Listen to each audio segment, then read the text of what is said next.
Hello friends, welcome back to trading with peace and I hope you guys are trading with peace. इस video में हम बात करेंगे इन्फोसिस यानी इन्फी के शेयर को लेके। आप लोगों ने देखा होगा लास्ट वीक स्टॉक अच्छा खासा गिरा। एक 1500 के लेवल से लगभग स्टॉक आ चुका है 1300 के लेवल के आसपास।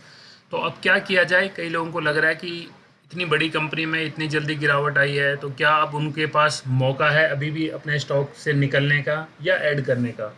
तो इसी पे एक डिटेल बात करेंगे। जो आप चार्ट देख रहे हो ये चार्ट है 1 मंथ का, और 1 मंथ का चार्ट खोलने के पीछे आपको एक लॉजिक दिखाना है कि एक स्टॉक जो कि 2020 के करीब आप देखोगे जिसमें 600 रुपये के करीब आ चुका था स्टॉक, और तब भी कई लोगों को लग रहा था ये और गिरेगा, और स्टॉक ऑलमोस्ट 3 गुने प्राइस पे यानी 1900 रुपये के लेवल टच करके स्टॉक फिर अब कंसोलिडेशन फेस में गया हुआ है। तो अब अगर आप लोग देखोगे कि जो इन्फी का स्टॉक है, अब आप 1 मंथ के अगर आप टाइम फ्रेम पे देख रहे हो तो क्या आपको एक ये जो गिरावट है ये बड़ी लग रही है? तो जाहिर सी बात है, अगर आप भी चार्ट की थोड़ी बहुत समझ रखते हैं तो समझ आएगा कि ये कोई गिरावट नहीं है, ये स्टॉक अभी कंसोलिडेशन फेस में है। हाँ, दिक्कत आई है जो ऑप्शन ट्रेडर थे, जो फ्यूचर के लॉट्स पे खेलते थे, या जिनके पास मार्जिन में जिन्होंने पैसा उठा रखा था, उनको अब ये डर लग रहा है कि अब इन्फोसिस में क्या होगा। क्या ये जो गैप डाउन हुआ है, क्या ये पहली बार हुआ है? तो ऐसा कभी नहीं। इससे पहले भी आप लोग देखोगे 2023 अप्रैल में स्टॉक लगभग 1386 के बाद एक गैप डाउन प्राइस पे भी खुला था। गैप डाउन होने के बाद प्राइस सस्टेन हुआ और दोबारा स्टॉक अपना गैप फिल कर करे जाता है। तो मैं आपके साथ एक वीडियो भी शेयर करने वाला हूँ जिसमें मैं आपको ये बताने वाला हूँ गैप अप और गैप डाउन ओपनिंग की क्या स्ट्रैटेजी होती है। तो मैंने कई बार उस पर टाइम स्पेंड किया है, कई बार उसके साथ ट्रेड किया है, तो वो मैं आपके साथ शेयर करूंगा आने वाली वीडियो में। बट मेरा ये मानना है अभी जब ये गैप डाउन अगर ओपन हुआ है तो आपको कुछ दिनों में बहुत जल्द स्टॉक दोबारा से अपने जो प्रीवियस जो इसके जहाँ से इसने गैप डाउन किया है उस लेवल को ज़रूर टच करेगा। और दूसरी बात आती है, अगर हम इसका सब टेक्निकल छोड़ देते हैं, मैं तो कहता हूँ टेक्निकल के ऊपर हम कोई बात ही नहीं करते कि क्या कुछ हमें नज़र आता है। टेक्निकल होता है जो स्विंग ट्रेड खेलने के लिए है। बट अगर आप इन्फोसिस जैसी कंपनी पे से विश्वास हटा लेते हो, आपको लगता है कि इतनी बड़ी कंपनी एक छोटे से गैप डाउन से इसका मार्केट हिल जाएगा, तो ऐसा कुछ नहीं है। ये एक मौके होते हैं। ऑपरेटर्स हमेशा ये गेम खेलते हैं कि कच्चे दिल वाले लोग या जिनके पास पैसा कम है उनसे जल्दी से जल्दी मार्केट एग्जिट करवाना और सस्ते दाम पे फिर स्टॉक खरीद के एक दोबारा लंबी दूरी को तय करना। इस चीज़ को हम सपोर्ट करेंगे इसके पी&एल से। अगर आप इन्फी का पी&एल देखोगे, मैं नेट प्रॉफिट पे बात कर रहा हूँ, again sales, operating profit, PAT, इस पे किसी पे बात नहीं कर रहे हैं। हम बात कर रहे हैं कि कंपनी के पास सब कुछ देने के बाद कितना नेट प्रॉफिट बचता है। तो आप लोग देखोगे 2012 से लेके 2023 का जो नंबर है आपके सामने, ईयर ऑन ईयर आप देखोगे अच्छी खासी ग्रोथ है, और लगभग जो कंपनी के 2023 का जो प्रॉफिट है वो ऑलमोस्ट डबल से भी ज़्यादा है कंपैरेटिव जो उसके पिछले 10 साल का प्रॉफिट था। तो क्या अभी भी आपको इन्फोसिस के स्टॉक को लेके कोई मन में शंका है? तो ये आप लोग अपने आप से खुद क्वेश्चन पूछ सकते हो।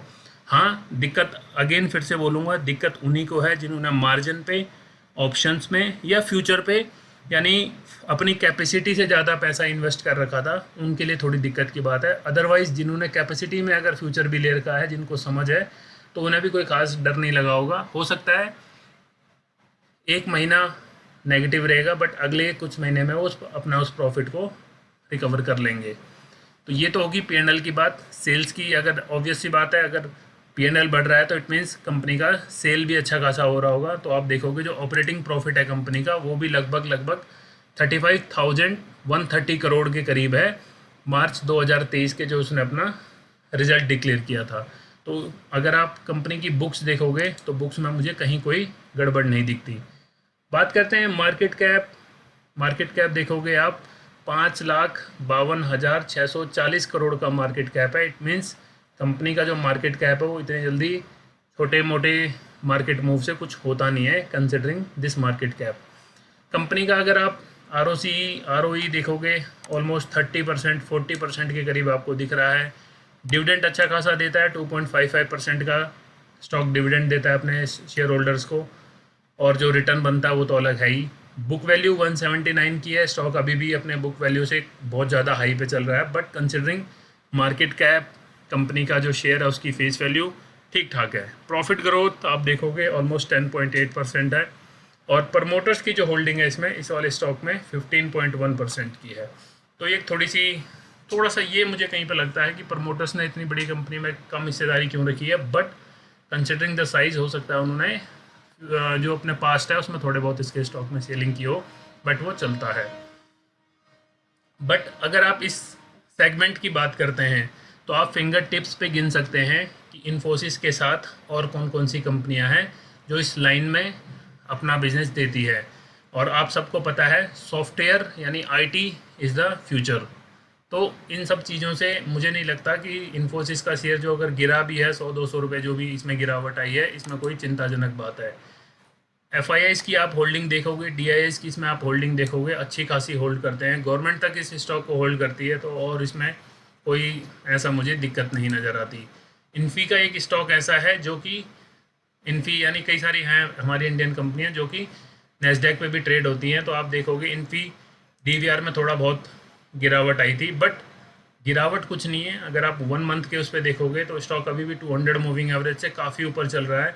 अगर 1000 रुपये भी आ जाता है, यानी 1000 का प्राइस भी आता है, तो जो समझ रखते हैं वो इसमें ऐड ही करेंगे।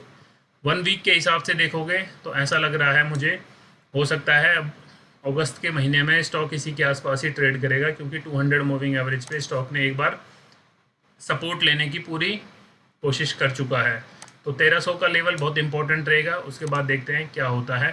बट अगर 1000 रुपये भी आए तो आई वुड सजेस्ट, अगर इक्विटी में आपके पास है, कैश में आप स्टॉक लेते हो, तो कंपनी पे आप ट्रस्ट कर सकते हो। अभी जो मौका होता है, यानी जब सेल लगती है तो आपको सामान खरीद लेना चाहिए। ऐसा नहीं हो कि जब सब कुछ सेल ओवर होने के बाद आप दोबारा फ्रेश स्टॉक लेने जाओगे तो वो आपको हमेशा ज़्यादा प्राइस पे ही मिलेगा। तो तब लोग बोलते हैं कि पैसा नहीं बनता उनसे स्टॉक मार्केट में। तो रीज़न यही रहता है कि जब स्टॉक चढ़ता है 1800-1900 रुपये के लेवल पे, तब हम लोग भाग के स्टॉक ले लेते हैं। छोटे से कंसोलिडेशन को देख के हमें लगता है कि अगर आप यहाँ पे इस वाली रेंज पे देखोगे कि थोड़ा कंसोलिडेशन हुआ, ग्रीन कैंडल बनी और लोगों ने 1900 रुपये के आसपास, 1800 रुपये के आसपास स्टॉक खरीद लिया, और वहीं से उनको लगा, जो आपने सुना होगा स्टॉक मार्केट में बोलते हैं लोग, जहाँ पे मैंने ख़रीदा वहीं से स्टॉक गिरा। तो गिरने का कारण यही रहता है कि जब सेल ख़त्म होती है तब हम लोग लेने जाते हैं, और जब सेल लगती है तब लोग भाग जाते हैं ख़रीदने से। तो सेल का फ़ायदा उठाएं और एनालिसिस के साथ कैश में ट्रेड करें। जितना पैसा उसके हिसाब से ट्रेड करेंगे तो दिक्कत नहीं आएगी। आज नहीं तो कल, कल नहीं तो परसों आपका पैसा आपको रिटर्न दे के जाएगा। बट इंट्राडे फ्यूचर्स और ऑप्शन में अगर ट्रेड करते हैं, संभल के स्टॉप लॉस के साथ, भले आप स्क्रीन पे स्टॉप लॉस ना लगाएं, बट आपका दिमाग है जो, उस पर आपको 1000% स्टॉप लॉस को ट्रिगर करके रखना है, तो आप एक सक्सेसफुल ट्रेडर बन सकते हैं। आई होप आपने वीडियो यहाँ तक देखी हो। Thank you so much. Till then, trade with piece.